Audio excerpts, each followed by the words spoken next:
अस्सलाम वालेकुम स्टूडेंट्स। ये लेक्चर 2 है क्लास प्री नाइन्थ के लिए केमिस्ट्री का। इसमें हम केमिस्ट्री की ब्रांचेस स्टडी करेंगे आज। लास्ट टाइम मैंने आपको केमिस्ट्री के बारे में सारी बात बताई थी कि केमिस्ट्री के अंदर हम केमिकल रिएक्शंस जो होते हैं हम उनको स्टडी करते हैं। जो मैटर के अंदर केमिकल रिएक्शंस की वजह से जो चेंजेस आती हैं हम वो स्टडी करते हैं।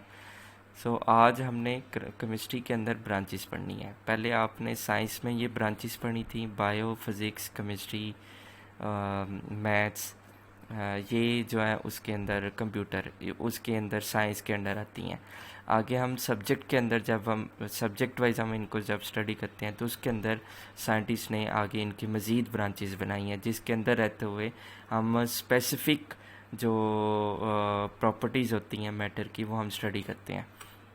उसमें सबसे पहली ब्रांच आ रही है मेरे पास फ़िज़िकल केमिस्ट्री। फ़िज़िकल केमिस्ट्री जो है नाम से ज़ाहिर है, फ़िज़िकल से मुराद फ़िज़िकल स्टेट्स हैं, मैटर की फ़िज़िकल स्टेट्स। मैटर की जो फ़िज़िकल स्टेट्स हैं, आपको पता है कि मैटर जो है वो 3 स्टेट्स में एग्जिस्ट करता है, लिक्विड, सॉलिड और गैस। इसके अंदर मेनली आपने 2 बातें, हर ब्रांच के अंदर आपने 2 बातें करनी है। पहली बात आप करेंगे कि कंपोजिशन, और दूसरी बात आप करेंगे पहली बात आप करेंगे इसकी डेफिनेशन की, यानी आप ब्रांच की पहले डेफिनेशन करेंगे और दूसरी बात जो आप करेंगे वो इसके स्कोप की बात करेंगे। स्कोप का मतलब होता है कि इसकी एप्लीकेशंस क्या हैं, कि हमारे यहाँ पे किस फील्ड के अंदर इस ब्रांच को यूटिलाइज़ किया जा रहा है, किन एप्लीकेशंस के अंदर इस ब्रांच को यूज़ किया जा रहा है। आपने ये 2 बातें, हर ब्रांच के अंदर 2 बातें करनी, एक आपने उनकी डेफिनेशन की बात करनी है और दूसरा आपने उनकी स्कोप की बात करनी है। ये मैं आपको बता दूंगा, आपने साथ साथ जो है वो अपने नोट्स बनाने हैं केमिस्ट्री से रिलेटेड। ये आपकी पहली जो ब्रांच है, इसमें हम इसको डिफ़ाइन कैसे करते हैं कि it is about composition and physical properties of matter. वही जो बात मैं पहले कह रहा था कि फ़िज़िकल केमिस्ट्री फ़िज़िकल प्रॉपर्टीज़ से रिलेट कर रहा है। मैटर की जो फ़िज़िकल प्रॉपर्टीज़ है और उनकी कंपोजिशन है कि उसके अंदर फ़िज़िकली क्या चेंज आ रहा है, प्रॉपर्टीज़ में क्या चेंज आ रहा है, और उनके अंदर कंपोजिशन होती है तरतीब, कि उसके अंदर कौन सी तरतीब चेंज आ रही है, कि जब एक सॉलिड जो है गैस में कन्वर्ट होता है या एक सॉलिड जो है लिक्विड में कन्वर्ट होता है तो उसकी कंपोजिशन भी चेंज होती है। इनकी कंपोजिशन और इनकी प्रॉपर्टीज़ को डीपली आपने स्टडी करना है इस ब्रांच के अंदर।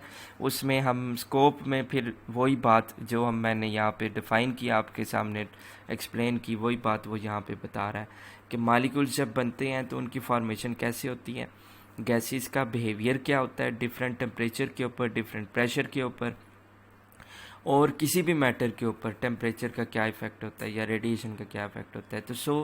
ये जो प्रॉपर्टीज़ हैं, ये जो चेंजेस हैं, इनको इस ब्रांच के अंदर आप स्टडी करते हैं, ये इसका स्कोप आ जाएगा। क्लियर होगी बात।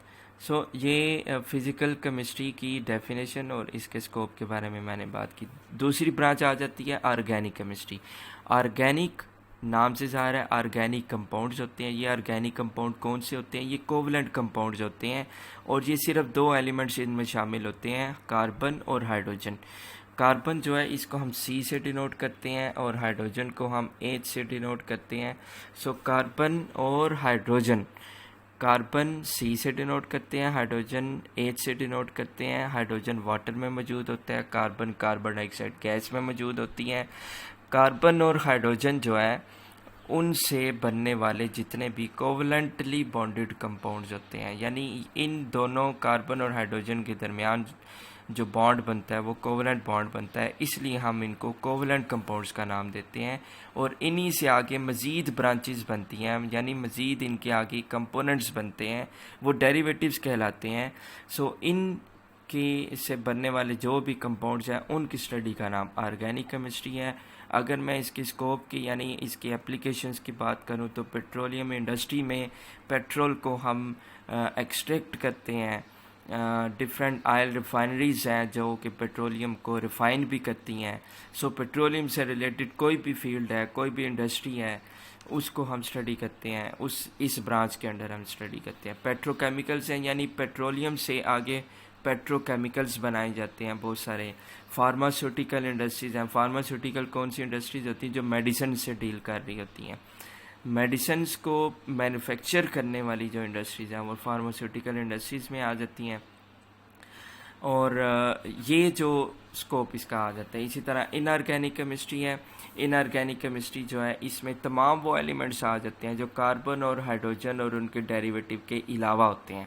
यानी उसमें जो है वो आप सिलिकॉन ले लें, उसमें आप जो है ऑक्सीजन ले लें, उसमें आप कॉपर ले लें, सिल्वर ले लें। ये सारे एलिमेंट्स वो हैं जो कि इन कोवलेंटली बॉन्डेड कंपाउंड के अंदर मौजूद नहीं होते। इसलिए हम इनके अलावा जो ऑल एलिमेंट्स एक्सेप्ट का मतलब के अलावा, इन कार्बन और हाइड्रोजन और इनसे बनने वाले कंपोनेंट्स के अलावा जो एलिमेंट्स हैं उनकी स्टडी का नाम हम इनऑर्गेनिक केमिस्ट्री देते हैं।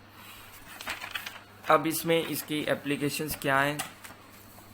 इसमें सीमेंट आ जाता है, इसमें सिरामिक्स आ जाती है, टाइल्स आपने अक्सर सुना है नाम, मेटलर्जी है, extraction of metal from ores. ये बेसिकली अंडरग्राउंड अंडरनीथ जो प्रोसेस हो रहे होते हैं,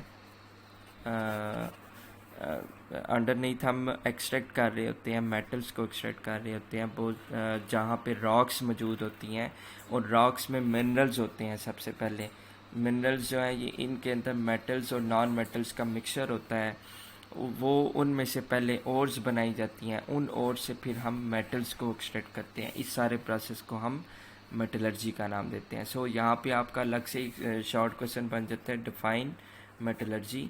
मेटलर्जी की आपने जस्ट यही वही जो ब्रैकेट के अंदर लिखा है मैंने, यही आपकी डेफिनेशन यहाँ पे आ जाएगी मेटलर्जी के अंदर।